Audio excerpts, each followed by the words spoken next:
Welcome back. You might have heard of this online trend where some people say going no contact with certain family members or friends is good for their mental health. But is it the right call? We are here with Dr. Andrea Raby, Chief Medical Officer at Valley Hospital, to get more insight on this. I mean, if TikTok's telling you what to do, we probably should talk to a doctor first, right? Correct, absolutely. Thank you so much for being with us. Tell me about this trend, because a lot of people are talking about the no contact movement. Yes, you know, this is a movement that has really gained popularity, especially on social media. And I think that's essentially what we're talking about here, is how influenced are we by social media? How good or how not so good is this no contact? This is a principle that was really born in certain types of trauma therapy. And, you know, the important thing that I think people have been missing is that this is sort of a method of last resort. This is not something that we should take lightly, to go no contact or to cut people out of our lives. And there are many, many steps involved in that in terms of processing, therapy, individualized therapy, as well as even family therapy. So I think those are important keys because, again, this has gone so viral. Well, it feels throughout life, seasons change.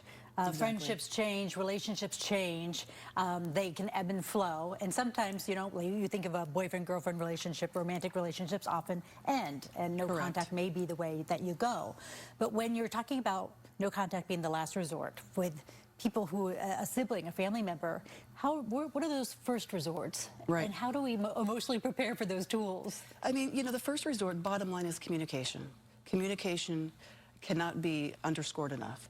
And if we go no contact immediately as almost an impulse, that is not a healthy boundary necessarily. And ultimately what we forget is the aftermath, the consequences. So for example, isolation becomes more isolation, anxiety becomes more anxiety. And at the end of the day, sometimes even if we cannot foresee that right away, we start to feel worse with a no contact that was not well thought out. And then that holiday gathering that everyone's at is exactly more uncomfortable for everyone involved. Right. What kind of emotional tools can you help us prepare so that we can have some of these conversations with people who may not be ready to have mature conversations with us? Right.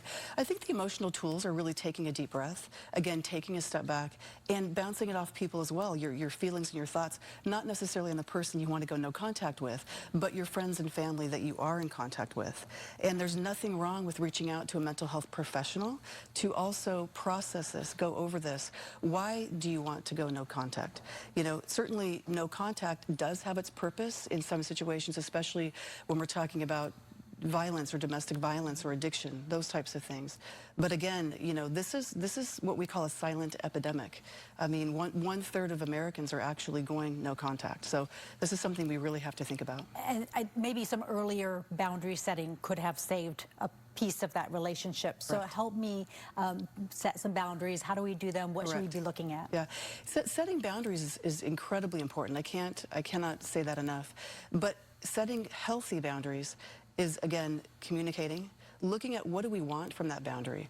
We look at the how, the what, and the where, the context of the healthy boundary, because sometimes healthy boundaries really mean we can still have that person in our life, just to a different extent. Right.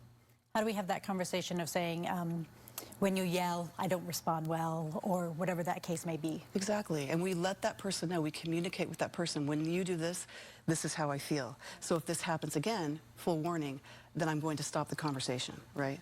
And may we also take a moment to maybe advise people to bounce an idea off a couple other people rather than social media first? Correct, right. Social media can be inflammatory, and you know, don't get me wrong, there's some positives, of course, of social media, but social media can be inflammatory, and it tells us sometimes what we want to hear, not what we need to hear.